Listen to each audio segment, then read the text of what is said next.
افلا یتدبرون القرآن، تدبر قرآن، مولانا امین احسن اصلاحی۔ سورہ شورا تمہید۔ اعوذ باللہ من الشیطان الرجیم، بسم اللہ الرحمن الرحیم۔ سورہ کا عمود اور زمانہ نزول۔ اس سورہ کا بھی مرکزی مضمون توحید ہی ہے۔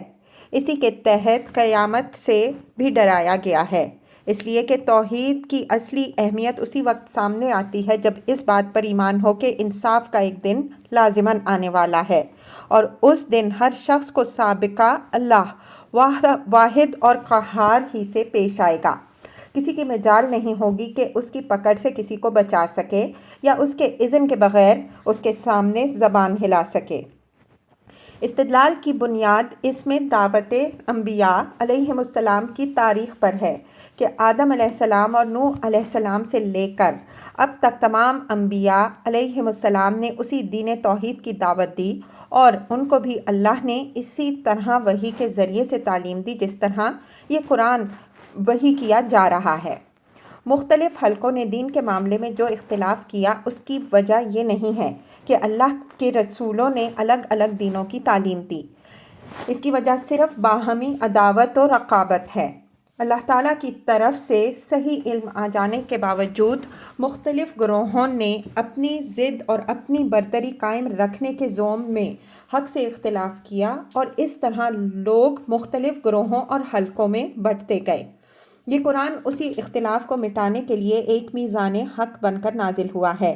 اگر لوگ اس میزان کے فیصلے کو قبول نہیں کریں گے تو اب قیامت کی میزان عدل لوگوں کا فیصلہ کرے گی۔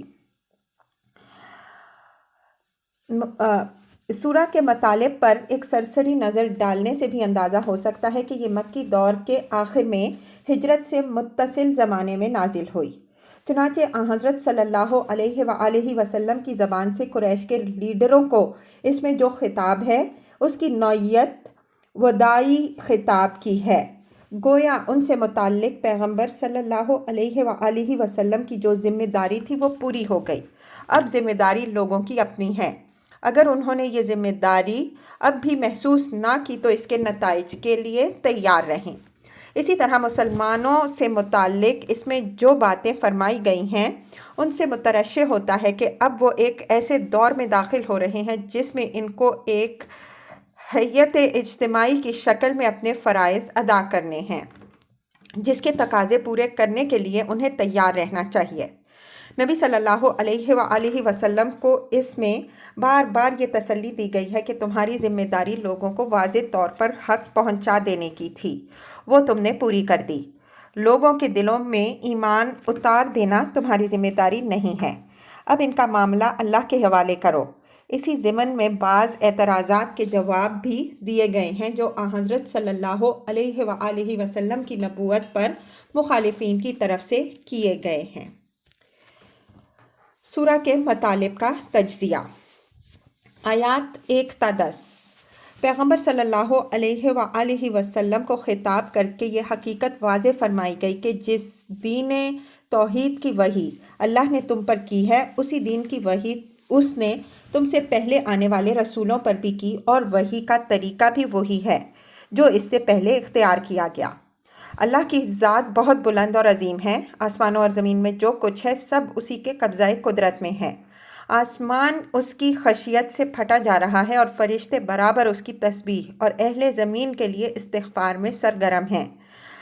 جن لوگوں نے اللہ کے سوا دوسرے معبود بنا رکھے ہیں اللہ ان کو دیکھ رہا ہے، ان کے ایمان کی ذمہ داری تمہارے اوپر نہیں ہے۔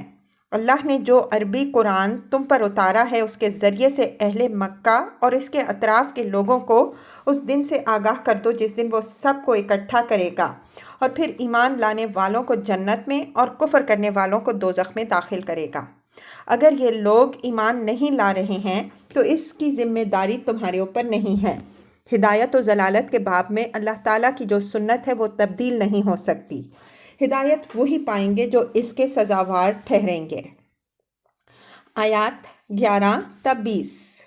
آسمان و زمین کا خالق خدا ہی ہے، ان کی کنجیاں اسی کے ہاتھ میں ہیں، اولاد اور رزق خدا ہی بخشتا ہے، اس کی خدائی میں کوئی اس کا شریک نہیں۔ اسی دین توحید کی تعلیم تمام نبیوں نے دی اور اسی پر قائم رہنے اور اس میں اختلاف نہ پیدا کرنے کی انہوں نے برابر تلقین کی۔ جن لوگوں نے اس میں اختلاف پیدا کیا انہوں نے خدا کی طرف سے صحیح علم آ جانے کے بعد محض باہمی اناد اور تعصب کے سبب سے پیدا کیا۔ اگر اللہ نے اس جھگڑے کے فیصلے کے لیے ایک وقت نہ مقرر کر لیا ہوتا تو اس کا فیصلہ فوراً کر دیا جاتا۔ پیغمبر صلی اللہ علیہ وآلہ وسلم کو یہ ہدایت کہ تم اسی دین انبیاء کی دعوت دو اور اسی پر جمے رہو اور لوگوں کو آگاہ کر دو کہ اللہ نے جو کتاب میزان عدل بنا کر اتاری ہے میں اس پر ایمان لایا ہوں اور مجھے یہ ہدایت ہوئی ہے کہ اسی میزان عدل کے ذریعے سے تمہارے درمیان فیصلے کروں۔ جو لوگ اس کے بعد بھی تم سے جھگڑیں ان کے لیے شدید عذاب ہے۔ انہیں متنبع کر دو کہ قیامت کو بہت دور نہ سمجھیں۔ اللہ نے جو مہلت بخشی ہے اس سے فائدہ اٹھا لیں، ورنہ یاد رکھیں کہ اللہ نہایت مہربان بھی ہے اور نہایت منتقم و قہار بھی۔ اگر وہ لوگوں کو ان کے طغیان و فساد کے باوجود مہلت دیتا ہے تو اپنی سنت کے مطابق دیتا ہے۔ اس مہلت کے بعد وہ ہر ایک کے ساتھ وہی معاملہ کرے گا جس کا وہ مستحق ہوگا۔ آیات 21 تا 26۔ اگر انہوں نے کچھ شرکاء ایجاد کیے ہیں جنہوں نے اللہ کے رسولوں کے لائے ہوئے دین سے کوئی الگ دین ان کے لیے ایجاد کیا ہے تو یہ دین اور ان کے یہ شرکاء قیامت کے دن کچھ بھی ان کے کام آنے والے نہیں بنیں گے۔ اس دن مشرکین اپنے انجام پر اپنے سر پیٹیں گے۔ اس دن کی کامیابی صرف ایمان اور عمل صالح کے لیے کرنے والوں کے لیے ہوگی۔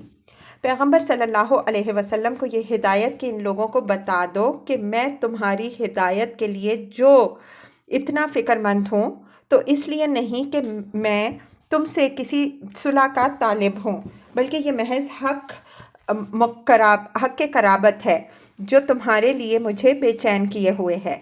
اگر تم ایمان لاؤ گے تو اس کا صلہ تم خود پاؤ گے۔ اگر یہ لوگ تمہاری وحی کو افترا بناتے ہیں تو تمہارے اطمینان کے لیے یہ چیز بس ہے کہ تم جانتے ہو کہ یہ چشمہ فیض تمہارے اندر خدا نے جاری کیا۔ اگر وہ چاہے تو ابھی اس کو بند کر دے، پھر تم کسی طرح بھی اس کو جاری نہیں کر سکتے۔ علاوہ ازیں دیکھنے کی چیز اس کے اثرات اور اس کی برکات ہیں کہ اللہ تعالیٰ اس کے ذریعے سے باطل کو مٹاتا اور حق کو سربلند کر رہا ہے۔ یہ لوگ جو کچھ بھی کہیں اس کی پرواہ نہ کرو، جن کے اندر صلاحیت ہے وہ اس کو لبیک کہہ رہے ہیں، تمہارے اطمینان کے لیے یہ کافی ہے۔ آیات 27 تا 36۔ اگر یہ لوگ اپنی دنیاوی برتری کو اپنے برحق ہونے کی دلیل بنائے بیٹھے ہیں تو ان کو بتا دو کہ آخرت کی نعمتوں کے مقابل میں اس دنیا کی بڑے سے بڑی دولت کی بھی کوئی حقیقت نہیں۔ اللہ تعالیٰ نے لوگوں کو شیطان کے فتنوں سے بچانا چاہا، اس وجہ سے دنیا کے طالبوں کو بھی اتنا ہی دیتا ہے جتنا اس کی مصلحت کا تقاضا ہوتا ہے، ورنہ وہ ان کو پوری ڈھیل دے دیتا تاکہ وہ اس دنیا میں سے جتنا چاہیں اپنے دامن بھر لیں۔ اللہ کی ڈھیل سے کسی کو غلط فہمی میں نہیں پڑنا چاہیے، ہر چیز اسی کے اختیار میں ہے، وہ جب چاہے لوگوں کو پکڑ سکتا ہے، لیکن وہ لوگوں کی ناشکری اور ان کے طغیان کے باوجود ان سے درگزر کرتا ہے۔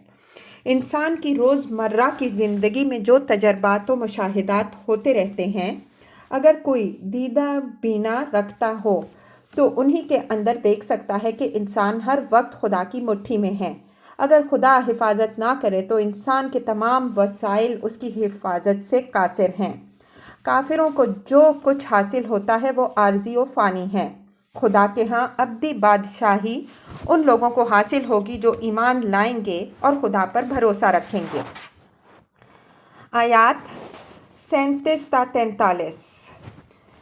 اہل ایمان کی حقیقی صفات کا بیان اور ان کو چند خاص ہدایات جو موجودہ اور آئندہ پیش آنے والے حالات میں ان کی رہنمائی اور ذمہ داریوں سے عہدہ برا ہونے کے لیے ضروری تھیں۔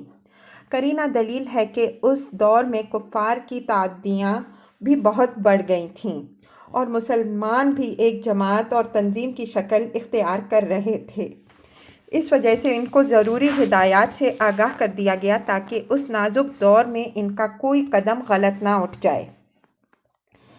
آیات 44 تا 53 خاتمہ سورہ، جس میں پہلے مخالفین کو متنبہ کیا گیا۔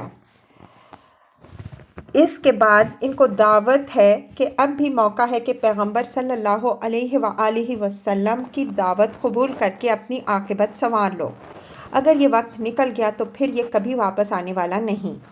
اس کے بعد پیغمبر صلی اللہ علیہ وآلہ وسلم کو تلقین صبر ہے کہ اگر یہ لوگ تمہاری بات نہیں سن رہے ہیں تو ان کا پیچھا چھوڑو۔ تمہارے اوپر جو ذمہ داری تھی وہ تم نے ادا کر دی۔ ان کے دلوں میں ایمان اتار دینا تمہاری ذمہ داری نہیں ہے۔ انسان کی تنک ظرفی کا حال یہی ہے۔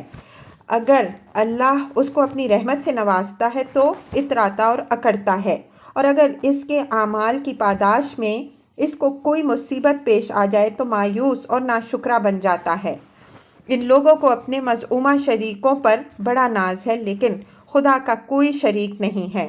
اگر یہ لوگ اپنے غرور کے سبب سے مطالبہ کرتے ہیں کہ خدا ان سے رو در رو ہو کر بات کرے، تو ان کو معلوم ہونا چاہیے کہ اللہ تعالیٰ اپنے جس بندے سے بات کرتا ہے صرف وحی کے ذریعے کرتا ہے، اور اس کے خاص طریقے ہیں۔